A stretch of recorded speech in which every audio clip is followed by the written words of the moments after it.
Oh, I'll be brave if you're brave. I'll be brave, but only if you're brave. And it could be just you and me. We'll be family. Just wait and see.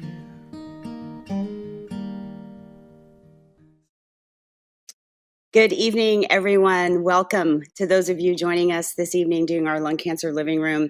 For those of you who may not know, I'm Danielle Hicks. I am Chief Patient Officer here at the Go-To Foundation for Lung Cancer. I think many of you are familiar with this programming, but if you're not, it's a support and education series that we created specifically with patients and caregivers in mind, with the goal really of bringing to you live and in real time educational talks from key opinion leaders in the lung cancer community, and really in a format and a language that's easy for you to understand.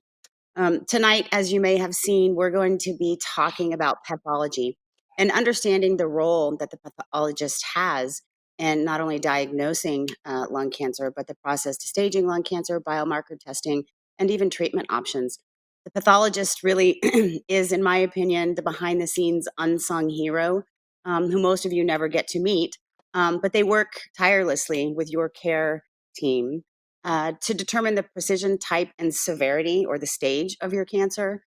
They may also work with other members of your care team to recommend a treatment strategy that could include observation, surgery, chemotherapy, radiation therapy, targeted therapy, immunotherapy, or a combination of these approaches. So we are pleased to introduce to you tonight Dr. Maureen Zakowski, who is the professor of pathology at the Icahn School of Medicine at Mount Sinai Medical Center in New York. She's the chief of cytopathology and a thoracic pathologist. So welcome, Maureen.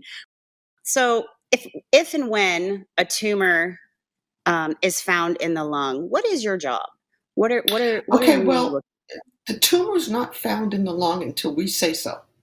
So what happens is a patient gets a study, an X-ray, a CT, perhaps because they have symptoms or perhaps because they want to be screened.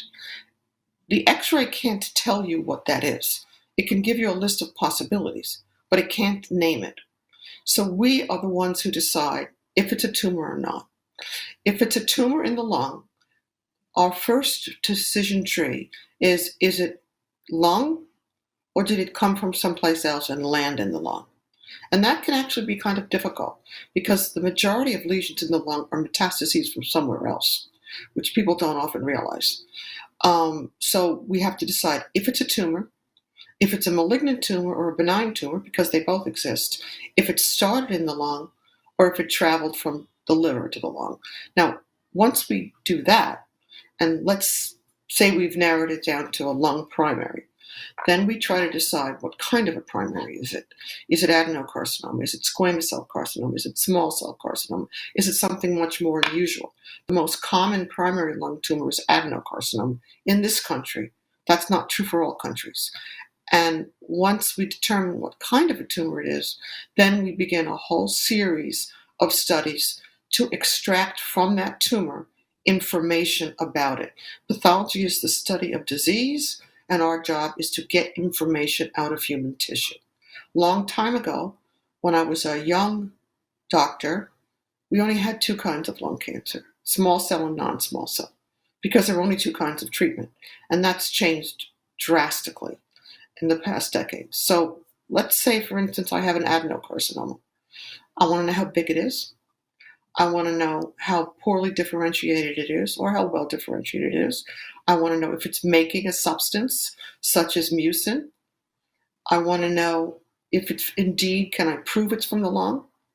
I want to send it for molecular studies, for studies that, for example, Pdl1, which is a marker of possible response to therapy.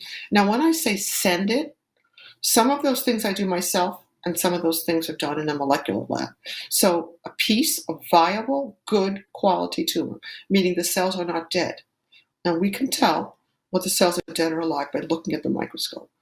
We want a good piece of live tumor, and we send it to a molecular lab so that it's thoroughly investigated for abnormalities in the genetic structure of the tumor. Once we find out what those mutations are, we can learn an awful lot about the tumor. We can tell by looking at that pattern of mutations whether someone smokes or doesn't smoke. We can tell by looking at that pattern of mutations if we think it's an adeno and we've made a mistake and it's a squamous cell. A lot of this information comes from the mutational profile, but the most important thing that comes is it tells us what treatment the patient will most likely respond to.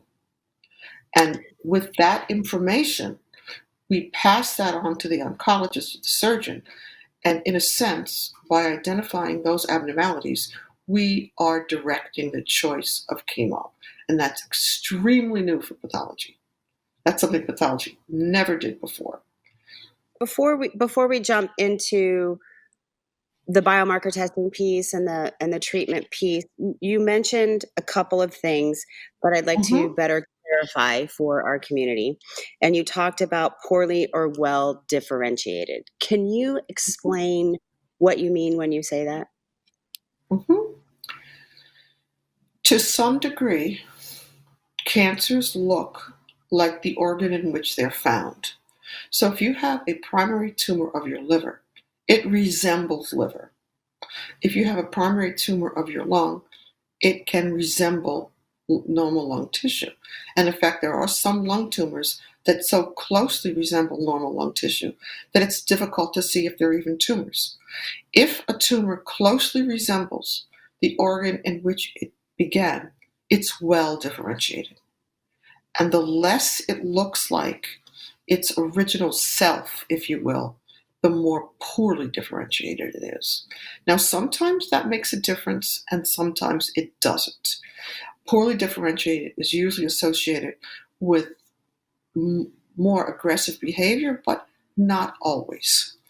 But it does give us some information about how the patient's tumor should be approached, how the patient's total being should be approached, and it also helps us if the patient gets another tumor. So let's say a person has a very poorly differentiated lung tumor, and 2 years later they get another tumor, and it's extremely well differentiated. It's not the same tumor. So that gives us a lot of information. We can tell by looking at the tumor if it's lung or if it's brain. That's another thing that we do. But certain tumors go to certain places, so we know where to look. It's not uncommon for lung cancer to first present in the brain. In fact, you could have a seizure and be worked up and be found to have a lung tumor metastatic to the brain. Bone, liver, even skin. And that is not skin cancer or bone cancer or liver cancer. It doesn't mean you have developed another cancer. It means the tumor that you had broke up and traveled and landed someplace. And we're not going to decide whether it's better or worse to have a met or new primary. It depends on the type of tumor. But it's not, remember what I said earlier? The mutation's not in all of your body. It's just in the tumor. So the mutation's not in your brain. It's in the tumor that went to your brain. What role do you play in staging, and how does a pathologist like you determine the stage of a lung cancer? The stage of a lung cancer means how far it has spread and or how big it is. There's two kinds of staging. There's clinical staging and there's pathologic staging. Clinical staging is when you look at a patient, examine the patient, look at the patient's result, look at the patient's scans and say, okay, I think this tumor is this big and I think it's located here, I think it's located there, I think it's stage X. Pathologic staging is when we take the tissue, look at it and measure it and say where it is. And usually pathologic staging upstages clinical staging. So for example, you look at someone's x-ray and you see something in the lung and you say, oh, it's a small lesion, it's a stage 1. I'm going to check the lymph nodes routinely. Sometimes it's called EBIS, sometimes it's called mediastinoscopy. I'm going to check those lymph nodes. They look small, they don't look like anything on the scan. but we're going to check them. And they give them to me, and I say, you have tumor here. That's an automatic upstage, but it can't be seen on the x-ray, and clinically, the patient may be stage X, but when you put the pathology information in, it can become stage Y. So you could measure a tumor on an x-ray at 2 centimeters, but if you give it to me, I can say, sorry, it's 2.5, or I can say it's only 1.5. So there's a difference. Generally speaking, pathology stage upstages, because we can see things with a microscope that you can't see without it. I think that's really important. I think it's important for a lot of folks, again, that we talk to who were originally clinically staged at maybe a 1 or 2, and then they go in for surgery, and their surgeon does pull these nodes up the chain, right, and send them to you, so you can say yes or no that we found cancer cells within. Exactly. Now, sometimes they do that during the surgery. Sometimes they do it before the surgery. Sometimes they do it in a separate surgery. And very often they do it with cytology. Now, cytology is different than surgery. Surgery is where they go and they remove a piece of tissue. Cytology is where we stick a needle into something and pull out a few cells. Or we look at fluid, like fluid that might collect around your lung or fluid that might collect in your abdomen. We look at that with the microscope, and we don't have pieces of tissues. We have individual cells.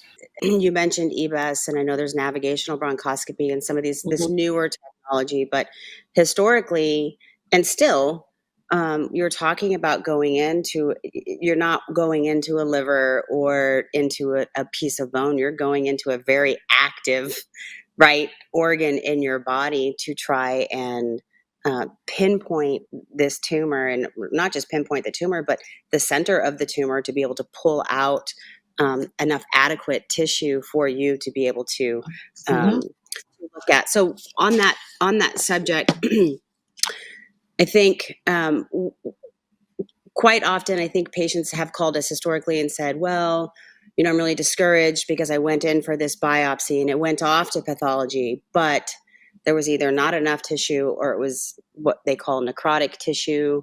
Can you explain what some of the challenges are around accessing good quality tissue and what good quality tissue looks like, up to and including if someone has multiple lesions?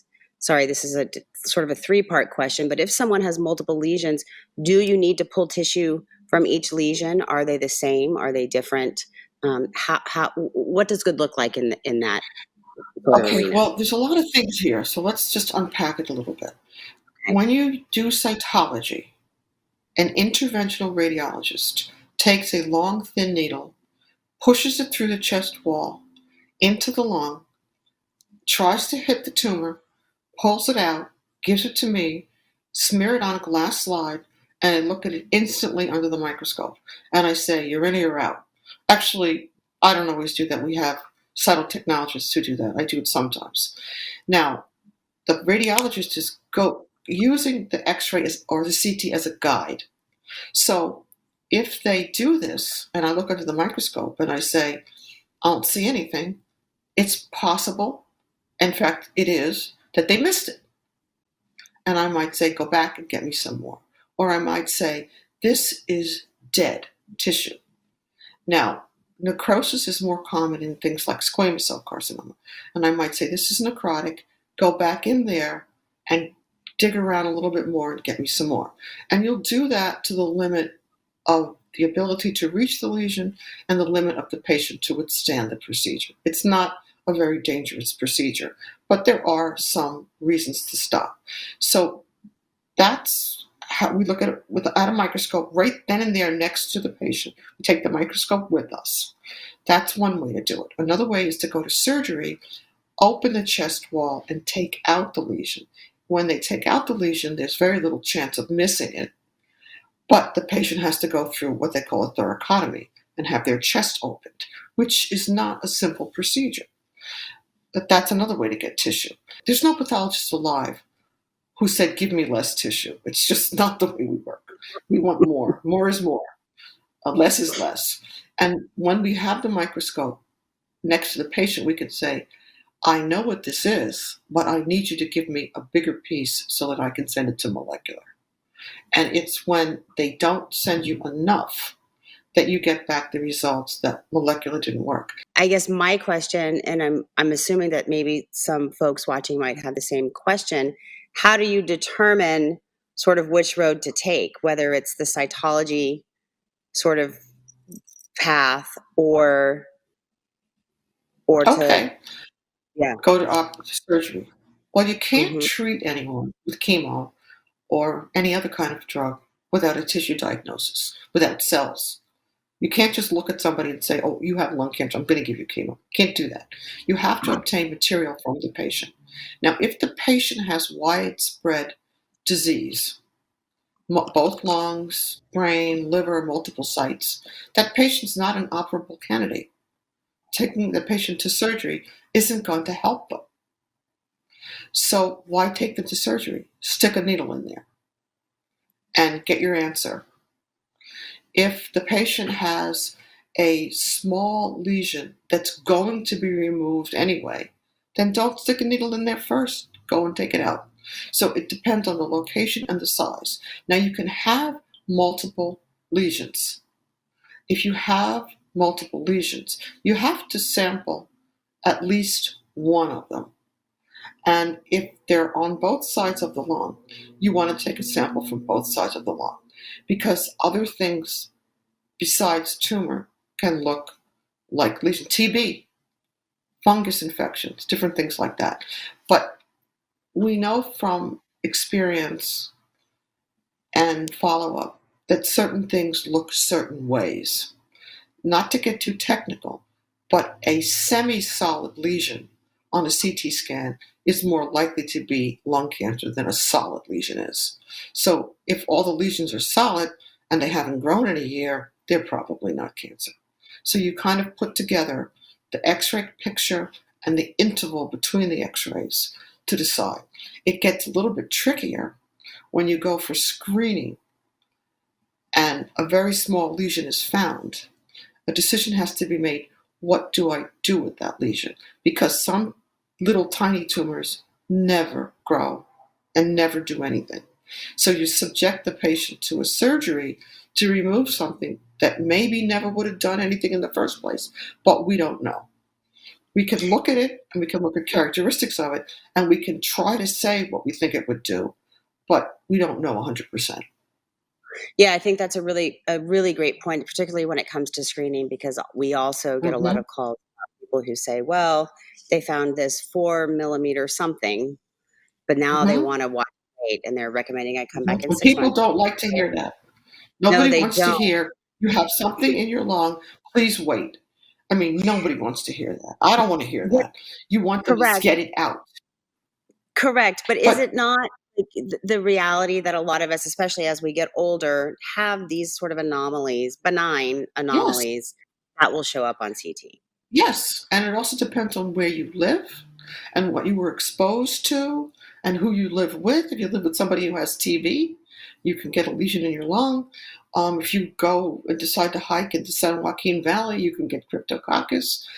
All of these things can happen, and they look similar on a screening test, but they have gotten very good at refining screening tests, and they can really get a really good idea about what a lesion is. And if they say you have a 4 millimeter lesion, come back in 6 or 8 months, they don't say that lightly.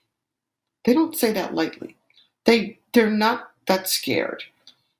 And truthfully, not a whole lot is going to happen to you in 4 or 6 months, even if it is a tumor.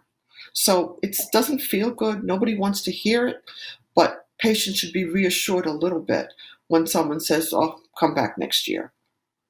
I agree. And patients should understand that this is evidence-based. These are evidence-based recommendations, right? Absolutely. Nobody's making this stuff up day by day. Yeah, I agree. Thousands and thousands of screening scans have been evaluated, and the tumors have been evaluated, and it's now the thing that people have a hard time with, I find, in science and medicine, especially now that we live with COVID. I often hear people say, well, they said last week that it wasn't going to mutate, and now it's mutating, and they said last week that this chemo worked, and now it doesn't work. The problem with science is that it's always moving. And you know the best thing at the moment, but 2 or 10 times moments away, it may be different. And I think that's hard for patients. It's not static. Can we talk a little bit about, we've talked about types of tumors and what you're originally looking for. A, is it a malignancy? B, is it a lung malignancy? C, yes, it's a lung malignancy. What type of lung cancer is it? We've talked about staging and the pathological staging. Now let's jump into biomarkers and mutations, right? And I haven't been in this space as long as you. It's been since like 2003. And in 2003, even the very first biomarker that was identified and had an FDA approved therapy for it was EGFR. And that was in clinical trials back then. And we've come leaps and bounds from there. Not enough. You're talking about something that happened where 3 papers almost simultaneously came out that identified a mutation in the cell that was likely to respond to a certain substance. Prior to that, nobody had any idea what drove lung cancer. It was cigarette smoke in some way, but they had no idea what. And once EGFR was located, identified, and targeted, people started looking like crazy, every which way they knew how to look, until they found out more and more and more. Now, it is very unusual today to have a lung cancer without a mutation. The thing about the mutations is that they have to be driver mutations. Some mutations just exist, and some mutations cause the tumor to go. And once you find the mutation that drives the tumor, you have to match it with the drug that targets just that mutation. And right now, I would say upwards of 85% of tumors, we know what drives them. We don't have medicine for all of them, but we know what drives them. And we know that once we give them medicine for those mutations, the tumor wants to stick around. It wants to change. It doesn't want to go away. So sometimes they develop a resistance to the medicine that they're given. And that resistance can also be measured by another mutation. Now, you mentioned EGFR, and the most common resistance in EGFR is T790M, but there's medicine for that too. And as each year goes by, more and more drugs are put into use to target those mutations. Now, it would be beyond the scope of our program for me to list what they all are and to list the drugs that match them. Some places, for example, like Memorial Sloan Kettering, analyze about 500 different mutations. Other places analyze the 50 most common. I'm not going to tell you that one place is better than another, but I am going to say that if you have a small panel of perhaps 50 genes and it's negative, go get another one, because there's something in there. And chances are there's medicine for it. Now, most of the tumors are going to be in that 50 panel. But if yours isn't, go and get another look. Now, even if a mutation is infrequent, like perhaps it's only 2% of the population, when you think of the number of people with lung cancer, that 2% is thousands of people. So in your opinion, and I think I'm hearing it loud and clear, I just want to make sure everyone's hearing it loud and clear, how important is this biomarker testing to the patient prior to starting their first line of therapy? Because a lot of patients are terrified, like when my doctor wants to wait for these results to come back, it could take 2 to 3 weeks. I want to start treatment now. Okay. Well, the first thing is 2 or 3 weeks is not going to make a difference. And if you've had surgery, you need 2 or 3 weeks to get better anyway before you can get drugs. If there's a delay in getting your biomarker status, chemo's never wrong. Patients with certain biomarkers do better on chemo than patients without that mutation. Chemo's never wrong. So if you're desperate and you can't wait for whatever reason, take the chemo, add the targeted therapy with the chemo or drop the chemo. But it's never wrong. to give somebody chemo. It might not be the very best. It's like, if I can't get premium gasoline, am I going to not go anywhere, or will I take regular? Then you could say, okay, I got the biomarker back. I'm going to do better on this targeted therapy. Drop the chemo or add it. That's a decision for an oncologist to make. I don't want to make that decision. But I don't want people to realize that time is not that much of an essence. There are situations where you have to move quickly, but those are situations where usually they have to do with where the tumor is located. If a tumor is located in a place that's going to compromise a vital organ, you have to do something. But the lung's pretty big. It's not going to really do too much in there in 2 or 3 weeks. Yeah. But that's not how it feels when you're the patient.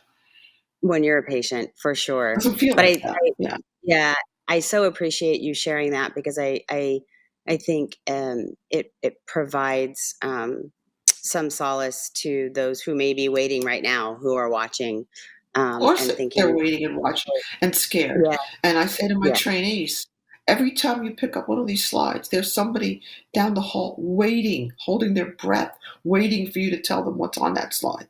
It's horrible to be a patient. I admire the patients.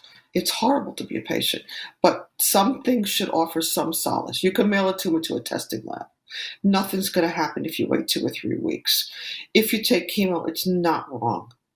You haven't destroyed your opportunities for a different drug. You may not be able to get into a certain trial if you've had chemo first, but it's not going to hurt you. Other than the normal side effects that you'll get from chemo. You're not hurting yourself by choosing chemo. Yeah, and the normal side effects from chemo, I think, and again, for those of you who are veterans and those of you who are new, we've talked about this a lot before.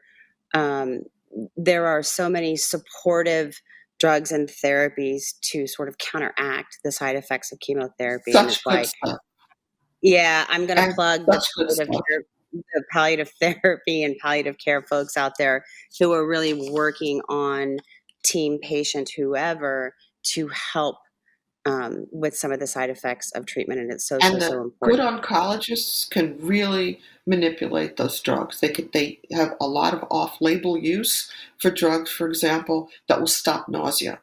Yeah, I agree. And I think I'm going to give a sort of a plug, and one of the things that we at GoTo believe in wholeheartedly, and I touched on it a little bit before, the expectation, particularly in some of the more rural settings, for all of this to be set up and in place, and for a pathologist to be at the bedside at the time of biopsy, that is not realistic. But what is realistic is the opportunity for second opinions at places such as Mount Sinai, or someplace close. I get second opinions. People ask every day for second opinion, and we do not look upon that as an insult or a distrust. We're happy to give a second opinion. I do it every day. Mount Sinai has a big consultation service with many, many oncologists, and something that the patients may not know about, or they might, is digital pathology.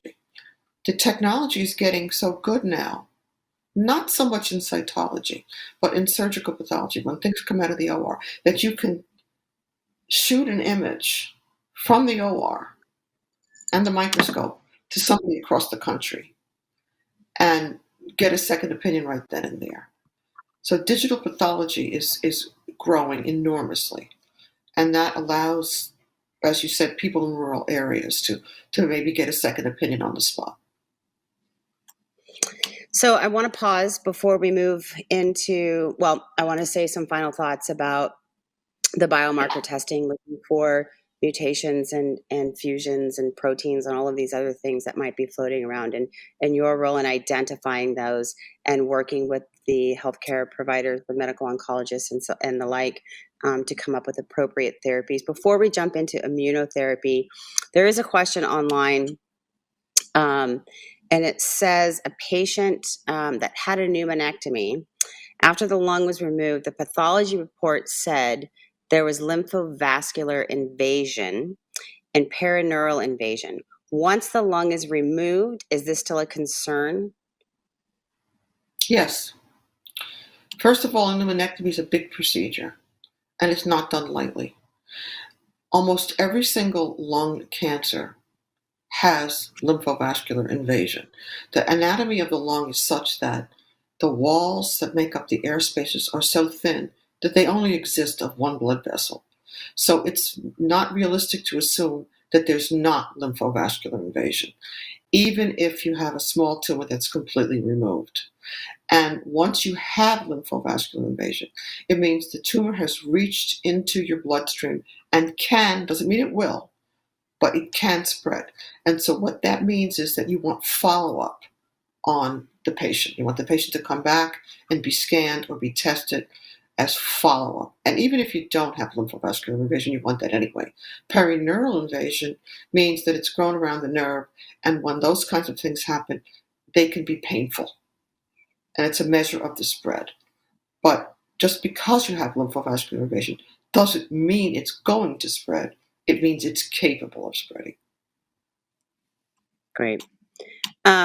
So now let's jump into Pdl1, talk a little bit about that and whether or not all of this testing is done the same. Is it done differently? Is it one test searching for all of these biomarkers, including Pdl1, or are they separate things, and why is Pdl1? That's a big, big field. Pdl1 testing is a stain. It happens to be an immunoperoxidase stain. You stain a piece of tissue, and you see if the tissue cells take up the stain. And if they do take up the stain, you can see a color under a microscope. And where in the cell the color is located is important. And how much of the cells present take up the color is important. So different companies make the stain, and different companies ask you to evaluate the stain in different ways. Some companies will say, when you use this stain, we want you to count 100. When you use this stain, we want it to be membranous. So that gets to be problematic. There's more than one. It's like if you dye your hair. There's more than one hair dye out there. Which one is going to work for you, right? You got to follow the instructions. So the best way to approach that is for the laboratory where you work, like at Sinai, we use one kind of stain and we have one kind of protocol. And we know that that matches up well with the patients responding to the therapy. And in fact, there are certain drugs that require that study to be done.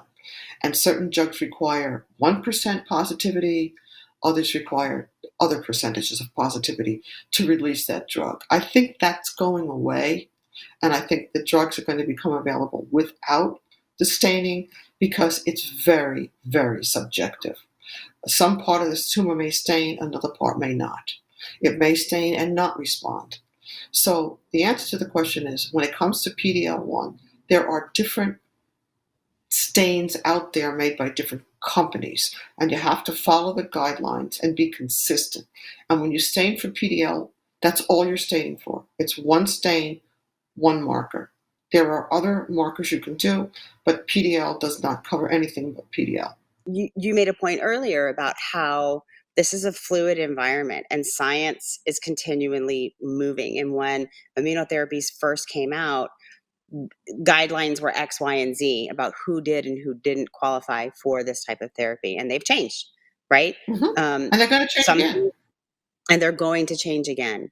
And I think that's one of the frustrating things for the patient and caregiver communities, because they're like, oh, it's not just, oh, we discovered this and now this is it.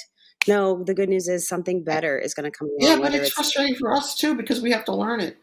And then after we learn it, we have to teach it. It's not like it was 20 years ago, where there were like 5 different medicines, and patients deserve the best. It's not always possible for everyone to give the patient the best because they don't always have it themselves. It's not easy, and they deserve to have every advantage that exists.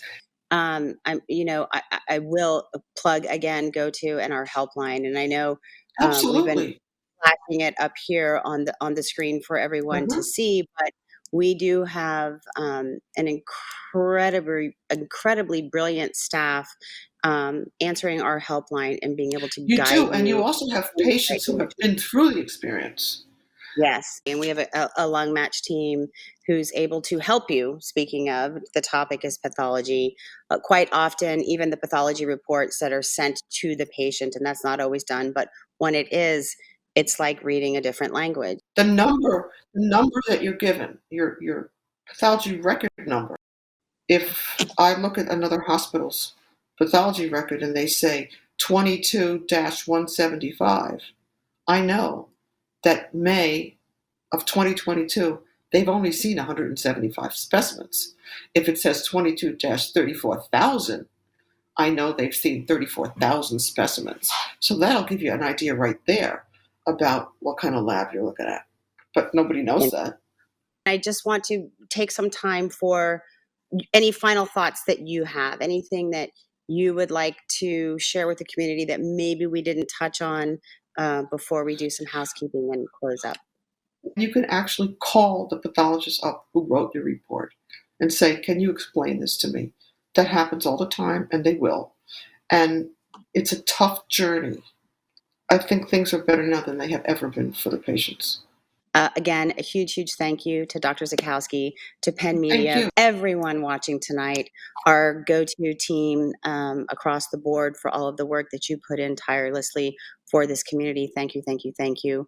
Our sponsors, of course, tonight's event was sponsored by Janssen Oncology, as well as supported by Amgen, AstraZeneca, Boehringer Ingelheim, Bristol Myers Squibb, Daiichi Sankyo, Eisai, Foundation Medicine, Genentech, Merck, Mirati, Novartis, Regeneron, Sanofi, and Takeda. And if that list doesn't tell you how important everybody thinks this programming is, I don't know what does. So thank you all for joining. We hope to see you in June. Have a great rest of your evening. Oh, I'll be brave if you're brave. I'll be brave, but only if you're brave. And it could be just you and me. We'll be family. Just wait and see.